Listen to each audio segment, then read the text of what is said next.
we're going to talk about the group project. And I've already put all of you into groups. Hopefully, please, please, please, you don't drop. Because it makes it a little challenging when I have to like, oh my God, two people from the same group dropped. What am I going to do? So hopefully none of you drop. And so for the group project, things that you're gonna, and I'm gonna, by the way, I'm also gonna put up on Canvas the prompt, sort of, you know, the instructions as well.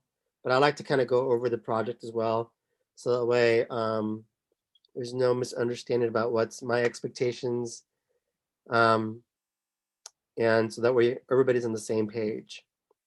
So now, before I start, um, everybody, everybody's in. I think it's this class has.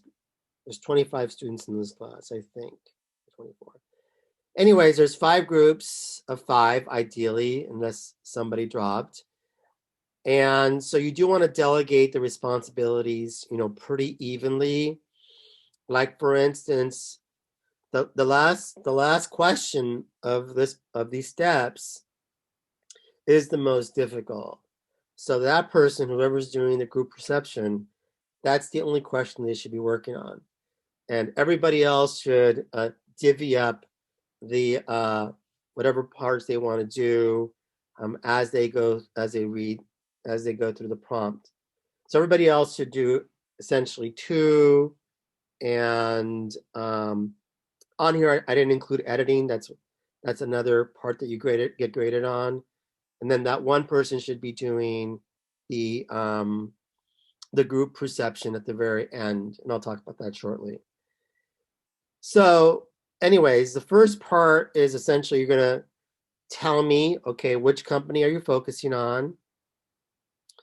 So maybe you thought Disney did a good job of marketing something.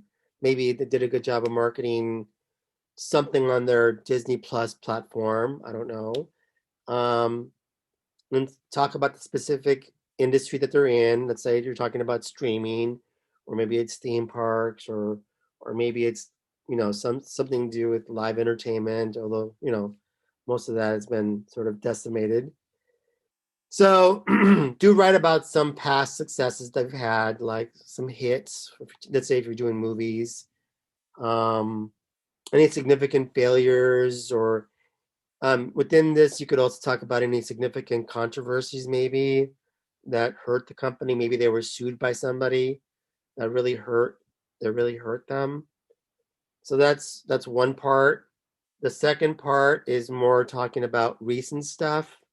So recent branding efforts, have they been successful in launching, let's say Mulan, if we're talking about Disney, or something recent. And your recent is, a good way of thinking about recent is maybe, I don't know, within the last 3 years or so. I guess that could be recent. And so have they been good with their branding or marketing efforts recently or not? And then at the end, tell me, brand strengths. In other words, do you think this company has a lot of brand equity? Yes or no? And or maybe it's something in between. So obviously something like a Nike or an Apple or a Disney, those sorts of companies, generally speaking, have lots of equity, right? Brand strength, equity. You get to think of equity as being sort of how much goodwill do you have in the bank, right? How much money do you have in the bank? So that's the same way of thinking about equity. How much goodwill have they built up in their vault, in their savings account? So that way when they do make a mistake, people are more apt to forgive them because nobody's perfect, right? And so do they have a lot of goodwill built up? So that's the first part of the integrated marketing campaign. So a group member is going to tackle this part.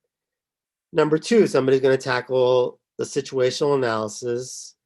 And again, you want to focus on relatively recent things that are going on with the pestle. In other words, recent things going on politically, recent things going on economically, social, cultural, with technology, legal, and environmental, and intertwine them with the SWOT. We've already discussed this. That's pretty self-explanatory.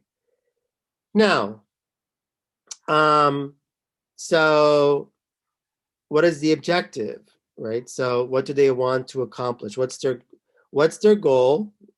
Number one, and number two, what is the tangible objective that they want to achieve? So let's just say that, I don't know, let's say you're doing something on Marvel or Marvel movies or something. This is kind of old, but then you would have to look right at the performance of recent Marvel films and see how well they've done at the box office, and go, okay, the average more or less, or the median uh, amount of box office that these movies made was this number, and so we expect that this next Marvel movie is going to also reach about this number as well. So you got to put something tangible in there. So let's say that, they want to have a $2 billion box office, counting domestic as well as international. And a goal would be like, to open number one at the box office for, I don't know, 5 weeks or 6 weeks or whatever. Does that make sense for a communication objective?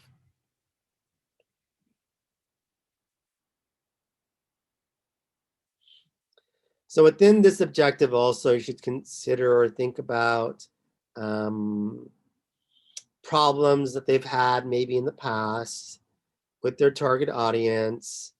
Um, what is their product category, like movies? And so identify any more sort of marketing opportunities. So for instance, let's just say that, um, one of the marketing opportunities right now is the fact that we're stuck in house in the home, and so therefore there's really no theatrical, and so therefore let's say they're streaming something on their Disney platform. That's certainly a market opportunity because everybody right now is streaming content because we're kind of stuck at home and we really can't go out to go watch a movie in a movie theater. Heck, we can't even go out to any sort of like bar or go watch anything live, really, because we're kind of stuck indoors. And so we don't want to be super spreaders. And so therefore, we stream. The fact that it's a streaming opportunity could be, something that's actually, booming right now because there's a lack of choices. If that makes any sense. Questions, questions, questions.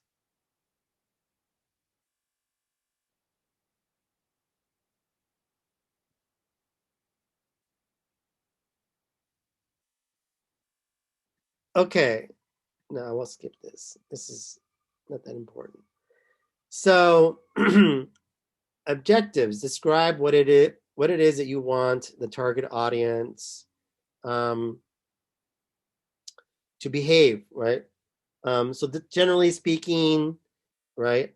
Obviously, if we're talking about, let's say, streaming a movie, then you want them to do, obviously. But before that, you get them to do, you want to appeal to something. So you're going to utilize a technique like whether it's a thinking message or a feel message, and obviously also a do. But generally speaking, you start with something with either thinking or feeling. And again, within this, you should answer what's in it for them, the target audience. So generally speaking, for most marketing campaigns, you're going to have a mix of all these three, right? So you got to think of they use a thinking message to get you to do something. You're using logic, right? So let's say, for instance, obviously it's Disney. It's a good movie. It's because we've done, we have a history of producing good content for family, for instance. Kind of touching on the brand identity, right? You're using an established, well-known product or service like a Disney or an Apple or a Nike, and you're using logic, right, to get people to like go, oh, that makes sense, you know. When this movie comes out on the Disney Plus platform, or maybe you're not a subscriber yet, I'm gonna buy it because Disney does a good job of with family friendly content. It's a logical choice. I'm gonna do it. We'll get it. We'll talk about feel soon, and also do um, generic. Generic. In this case, right, has no unique characteristics. Let's say it's, you know, let's just say that maybe it's a product, or let's go back to the idea of a movie that's being streamed, and maybe you've never heard of this distributor. It's not Disney, it's not Warner's, it's not Universal, it's not any of these logos or brands that you're familiar with. But maybe they're doing something unique with their product, or makes it appear to be unique. Maybe, I don't know. Maybe it's a cool documentary, or maybe it's uh, um, a movie that's being uploaded onto YouTube that's done by students. I don't know. It's something unique that you think, oh, this is awesome. And so the way it's positioned in the marketplace, you seem like it's a logical choice for you to check it out. Questions about this, that it's something generic, but you make it seem unique. Like, check this out. This is going to be cool. This is going to blow your mind, even though you really don't know what it is.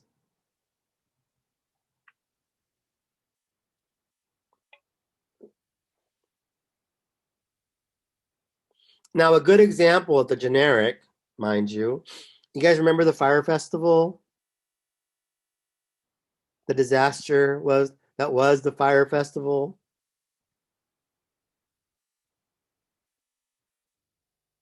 Right, exactly. How could we forget?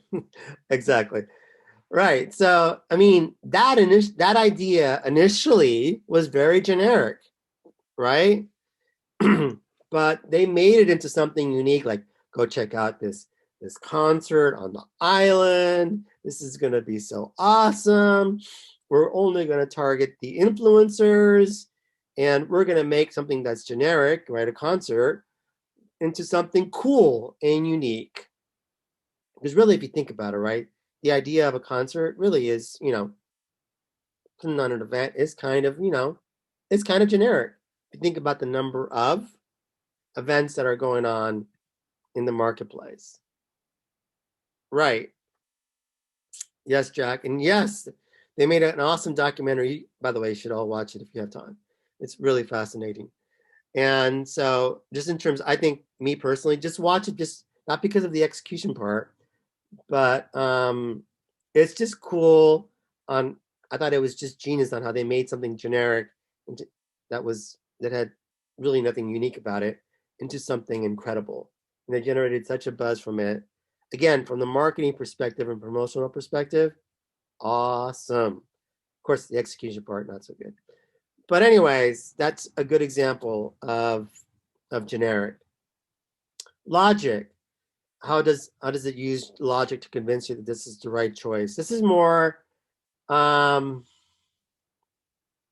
the only example really that I can think of right now at the moment is um, sometimes in the movie industry, especially, they'll say uh, this was the number one comedy in the this week, or this was the number one drama, something like that. They'll use something like logic to go, well, if you're in to comedies, or if you're into action adventure, or you're into dramas, this is the obvious choice for you because look, we were number one.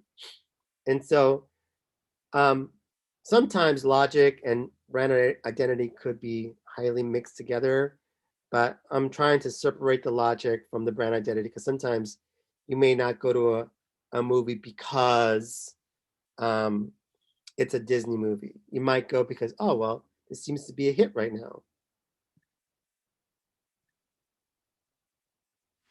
There you go, Georgette. That's a really good example. The number one uh, New York Times bestseller. Go check out Obama's book because it's the number one New York Times bestseller. Or is it McConaughey? I think he's number two right now. Check out the McConaughey book, which is number two in the New York Times bestseller, or Obama's book. It's logic. If you're into books and you want to read a good book, read what the influencers are reading.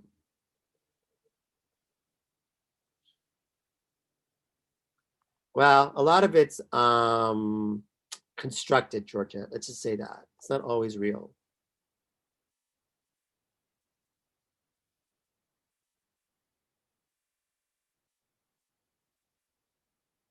There you go, Jacob.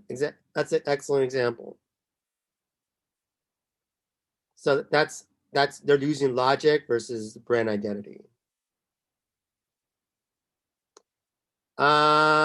It's a tactic, but it's part of their messaging. But yes, it is a tactic.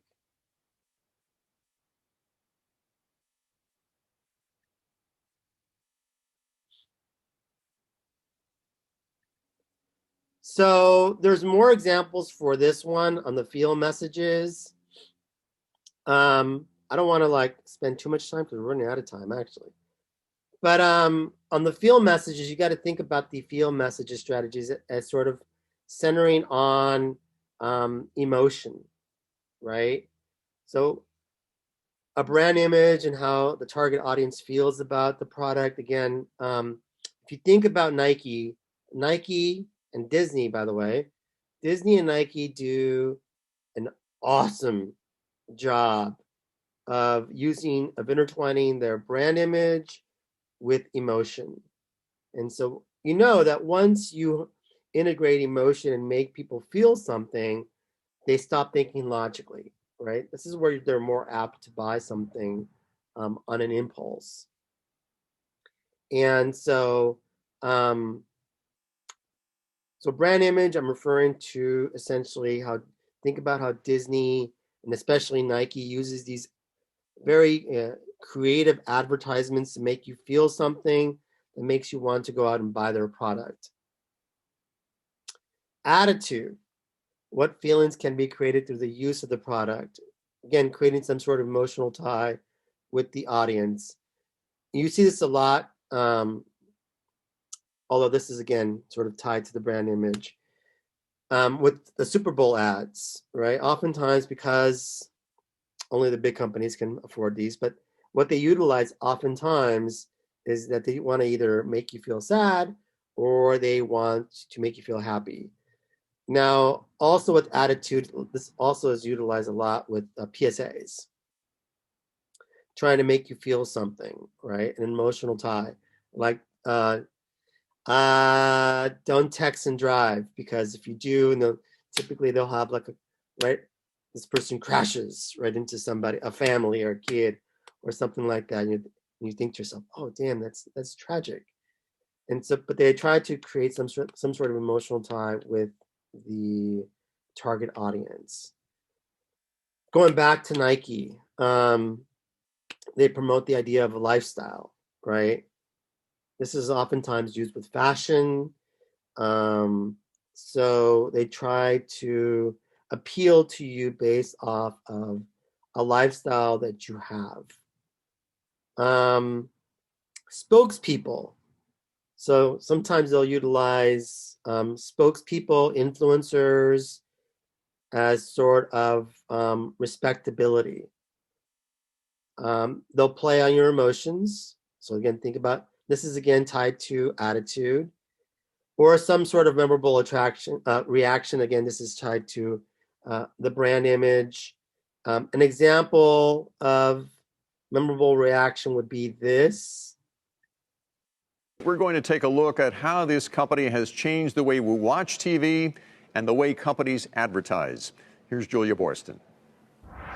Netflix's roughly 150 million subscribers binging with no commercial breaks has pushed advertisers to find new ways to reach viewers glued to ad-free platforms. One example, New Coke. It's featured in Netflix's original series Stranger Things, with Coca-Cola bringing back new limited edition Coke cans for sale, turning the company's infamous failure into a new marketing opportunity. The streamer says none of the many brand mentions in Stranger Things are paid for, but they offer Netflix valuable promotion. In today's world, the streamers have adopted that old movie, technique and are working directly with brands who get product placement integration, but then they'll also promote the show in advertising, on digital, on their social channels, et cetera. So that's building an audience for the show, and that's what the streamers want. Promotional partnerships also happen off-screen. For Stranger Things, Baskin-Robbins created 8 flavors and collectible containers tied to the show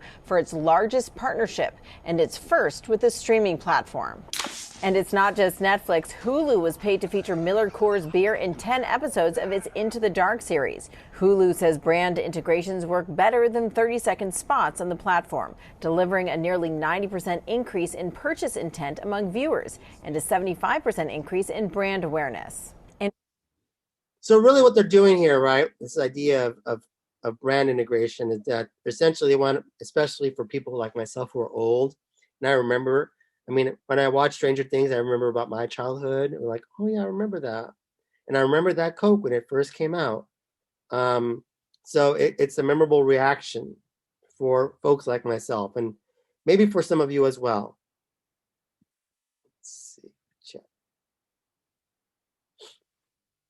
Oh yes.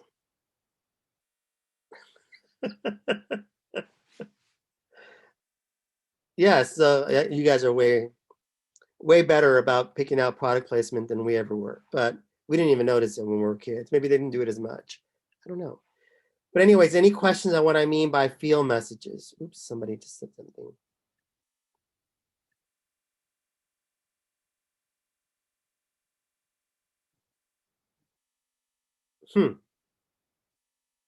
Interesting.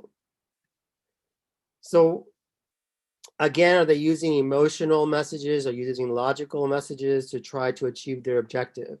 And yes, this is, you could argue this is, part of the tactics.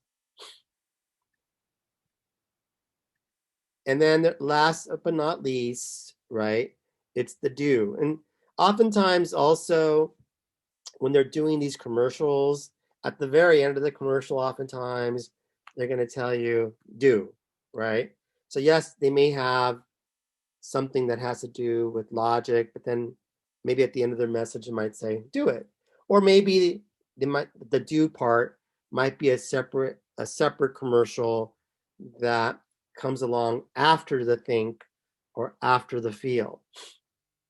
So the do could be an example of do's could be a promotional response. So let's just say that you want to create an immediate purchase. You do, like, if you buy this product now, it's on sale. Don't wait because it's going to go up, I don't know, 20, 30%. It's on sale, for instance. Or maybe you might do something that's exclusive. It's a limited amount. So maybe the first 100 people only get this price. Think about when we all wait in front of stores. Is it Black Friday? We're only getting a limited amount of products at that price. Afterwards, the sale goes away. That's an example of the do. Yes, thank you, Jacob. Incentive programs. Do they offer some sort of incentive program? So for instance, they reward you for repeat purchases. So for instance, I know a member of Amazon, because I buy a lot of diapers, so through Amazon, and they actually offer me a reward because I buy so many diapers. And so do they offer some sort of incentive program for repeat customers? And or do they create something interactive, right, where like a website or something where you can engage with the actual company? interactive. Do, because when you're being interactive, you're actually doing something. So all these are part of the message strategies. These are all tactics, right? In order to uh, achieve the objective. A lot of the students just simply say, they give me like one little example of a think or a do or a feel when they answer this question. Other questions, other parts of this part is, um, do they have one cohesive message or tone across the promotional mix? Somber or happy, for instance. Think about typeface. This is where it goes back to the idea of logos. Do they use any cool logos? Do they use any cool taglines? Do they use cool colors to get your attention? Do they use a cool package design to get your attention? Um, so think about the typeface and the style that they utilize, because a lot of companies actually spend a lot of time and money thinking about attractive typeface and style that's going to get you to actually grab their product and actually buy it. Do they have a cool slogan? Like, again, going back to Nike or slogan, just do it. Did the movie or product utilize a cool tagline? A tagline generally is something that's short term but might become long term. Did they use a celebrity spokesperson as the spokesperson that was promoting the actual product? What's their personality, right? And what I mean by that is somebody like hip and cool, like let's say Matthew McConaughey doing the Lincoln commercials. Is it the actor, the other actor who I can't remember? Is it JP? What's his last name? Gosh, he's a really cool actor. He does the insurance commercials, sort of like a professor type person. What's his last name? He's a bald dude like me. I can't remember his name. I think he does State Farm, I want to say. There's another actor who has that great voice. I can't remember who used to be in 24. Another spokesperson for insurance. So, anyways, think about the personality type for their as they're presenting the yes, he was the great guy. He was the great teacher in Whiplash. He was the drumming instructor. Yes, J.K. Simmons. Thank you, Luke. J.K. Simmons, that guy. So, I mean, think about, he's sort of like a professor in these ads. So think about the type of spokesperson that they're using, because, really that's what's going to resonate with the target audience, right? If you think about it. And think about any theories, anybody who's taken Comm 446, that can explain the success or failure of why this worked or why it didn't work. Why maybe these spokespeople had an aura. Those of you who remember Comm 446, or maybe they didn't have an aura. That's why it failed, for instance. And this will be the last slide I talk about. And we'll go back to this when we meet again next week. We'll review again before we tackle the copyright part, because I do think this is really important, because it's a big chunk of your grade. But do watch it again. And remember, we'll go over 5, 6, 7, and 8 next week. So the marketing strategy. So this is the 5 Ps, or you can use the 4 Ps. Again, this is where you dive into more detail about the actual product. What is the product that you're selling? How was it packaged? And this is, going into specifics, right?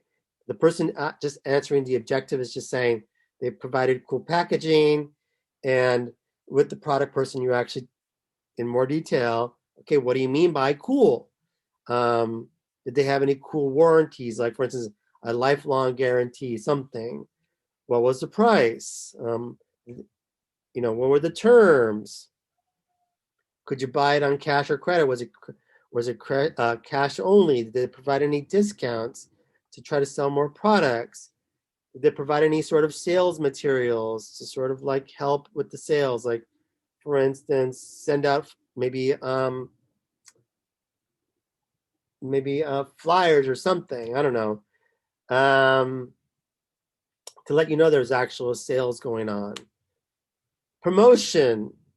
So how did they promote the actual products? So for instance, did they utilize social media? Did they use traditional media? Did they use cable television? Did they use broadcasting? What did they use to promote the actual product? So this is where you have to say, they did trailers. Let's say it's a movie. They started releasing trailers 30 days in advance.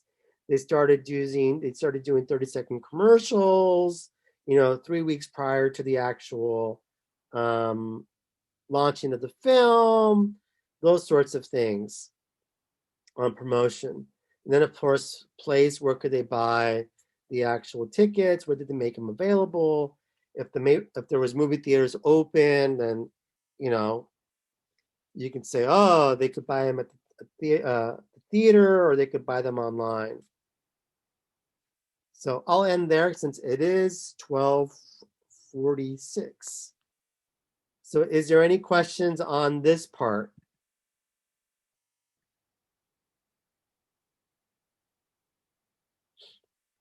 And again, we'll go over 5, 6, 7, and 8 next week. But I am going to make a recording of this also, 5, 6, 7, and 8 for my class on Monday. So you do want to watch it, even though I'll go over it again with you guys, just to make sure everybody's on the same page. Because I think this is more important than the, yes, Georgette, I am going to post a slide on Canvas. So it's going to say group assignments. And so where it tells you who your groups are. Also on Canvas, what I'm going to do is I'm going to create discussion rooms so you guys can go in there and discuss and exchange emails or phone numbers or whatever it is that you guys want to exchange. I will post that on Canvas.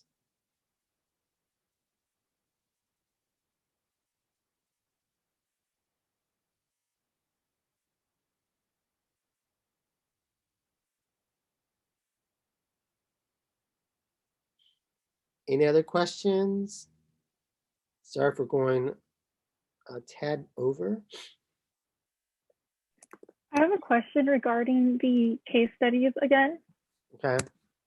So when I know you said for each category besides evaluation, that one could be a little bit more like a paragraph, but every other category should be one sentence. But when you say one sentence, I'm talking. do you mean the pestle, and the oh, like the first part, pestle SWOT, right? yeah.